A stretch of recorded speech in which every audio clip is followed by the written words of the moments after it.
The construct kit is, I guess, the most important window that we have here, and the one I'm on right now, the tab here is kits. The kits are the complete kits. I think I actually have Indie 4 up right now, from what I remember, and we got some great samples in there. Okay, here's a user spot, so when we start saving your own kits, I'll show you how to construct those. We start saving our own kits here. It'll show up in the user presets. All right. Now, right here, right off the bat, you see that we have a nice kind of Superior or Easy Drummer-esque Native Instruments Studio Drummer. All these kind of current samplers are doing this kind of kit view, and it's just a really nice view, and the mapping is really easy. We'll get to that in a second. We have these two columns over here. These are pretty interesting. We see we have a kick AC NRG in here. Well, when I hit the kick, I'm hearing, what's that, kick Pearl Soft.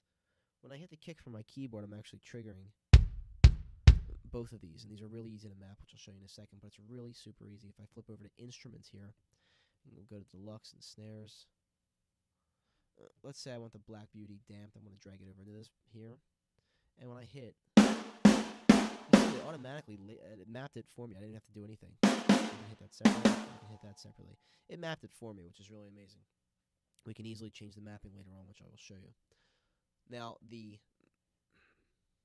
refresh button is right here, and we also see this drum name has an audition button, which I can turn on and off, so I can either double click to hear those or leave it off and I don't hear anything. So let's move along from, actually, I'm sorry. There's this view samples. I have not had a lot of luck with this just yet. I have a little bit more experimentation, but it appears this is a folder where you can actually add your own samples in. You'll see I have my own folder in there for an old Spectrasonics thing, burning kits. I can see the folders, but I don't see any samples in there. I would imagine it's pretty much just a drag and drop type of situation. I just have not had any luck with it yet, so maybe I'll update, or you guys will get it and you'll figure it out before I do. So you can add your own folders and delete them and refresh the browser here. So this pane is really interesting. This is the edit instrument pane. I'm actually going to select my snare for this because it has the most articulations and the most options. It's a little bit nicer than something like in Contact. I love Contact. It's no bash on Contact, but something a little bit nicer where you can just kind of see just one instrument and deal with that at a time rather than having to see all these different tabs and windows and everything else. So instead, you just get this one window here and you see the articulations and a couple of simplified controls. So right here, we get a global volume and tuning. I'm actually going to kill this instrument right here so we can hear that kit. Global tuning. You see how that works if you want to give your snare a little more crack or if you want to just pitch it up to match your music a little bit better. And we get an individual volume control for each different articulation that is in our little map here. The microphone tab is really nice because I can select any of the included sample mics. I can enable them. Kind of subtle, but you can hear it. Let's get rid of the room. Hold the close mic. Alright, and change the routing, so if we set up any other kind of buses or anything, we get that too. And you can pan each of the mics that are on there separately. We get a little envelope here, which is nice, so we can kind of shorten our drums if we wanted to, do whatever else we need to do. Have a little bit more of a tail to release or have a nice hard gate. And the dynamics, velocity, and range curves just kind of adjust how MIDI is interpreted, so we're getting either lower velocities when we play on our MIDI keyboard are triggering different velocity layers like the higher ones if we turn it up, or they're going to be triggering, everything's going to be softer if it's down. So the velocity curve is something simple. It's just the harder you play on your keyboard, the more responsive it will or will not be. Alright, great.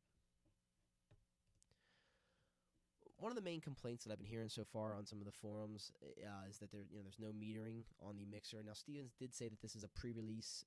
They tend to get things out so we can play with them for a little bit longer. But the mixer strip has this big gray blank area right here where I imagine that we're going to have some really nice displays for our meters coming up. So you can see we can change the individual mics.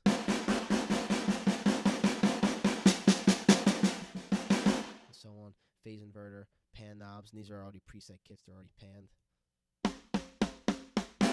Solo and mute, very nice. Bleed level, we can turn on and off how much bleed we're hearing. And you see that is directly related to our microphone thing up there, so I can even adjust it just from here if I wanted to. And then the bleed routing, so we actually get a couple different room choices and a couple different bus choices, and we can choose to add our own buses from here. This Grooves panel is very, very nice. It's reminiscent of like an Easy Player Pro, and I think Native Instruments Studio Drummer might have something similar. But what this is just a window that you just never have to leave the drum plug in to kind of start getting tracks up. You can throw some of your own MIDI in there, or you can use some of the included stuff. Now there's just a nice little sampling of some grooves played, it looks like, by Jerry Lyons and Glenn Sobel, who I think also played on some of the tune track stuff as well. Great studio drummers. So I have the Indie kit. Might as well select. This is the tempo is recorded at. Let me get a little bit more in range here. Clear this stuff out that I had in there. And we're going to go and grab a verse. I can sample these in half time, double time, or single time, quarter time. So I'm going to click and drag this right into here. Get an 8-bar phrase. I'm going to shorten that by 1 bar. I'm going to grab a fill here.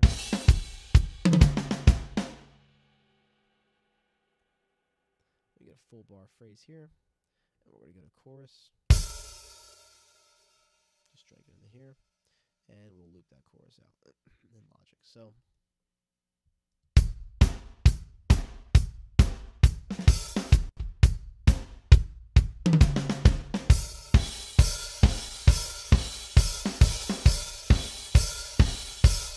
of course, once it's in our DAW, we can click on that region and we can edit anything we want. Maybe I want that to hit with a crash. So when we get to that there. Terrific. And we've built our drum track. The whole first part of our song right there within a couple seconds. Pretty amazing. So there are a couple things that are drastically different about the Stephen Slate drum sampler than anything else that I've ever played before. I'm really in the keyboard. I mean, I'm an okay drummer, but I really prefer to do it on the keyboard. It saves me a lot of time having to mix and mic my own drums.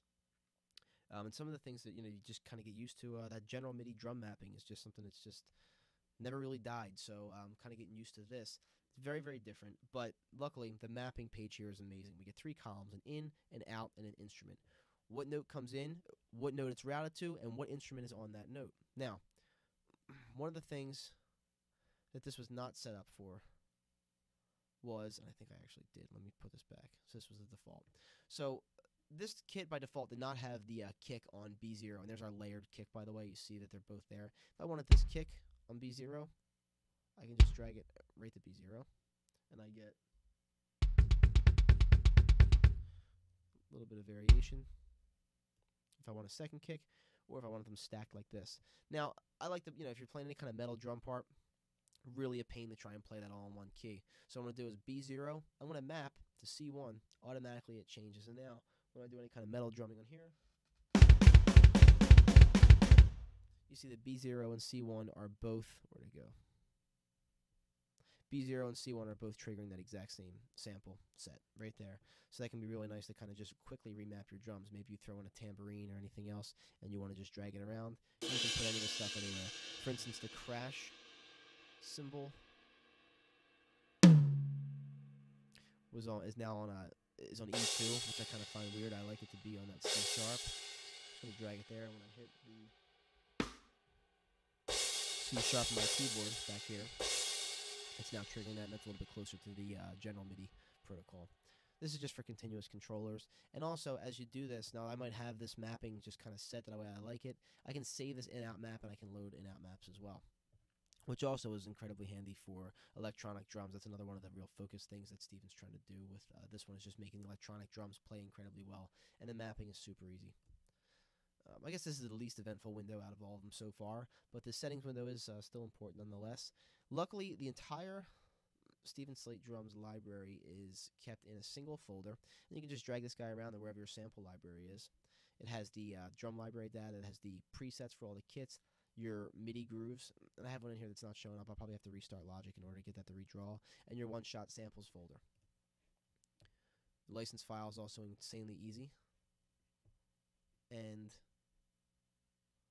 this, I think, is whether you're going to view the construct kit, whether you're going to view it as cells or as a kit view. You can see it's taking a little bit longer now too.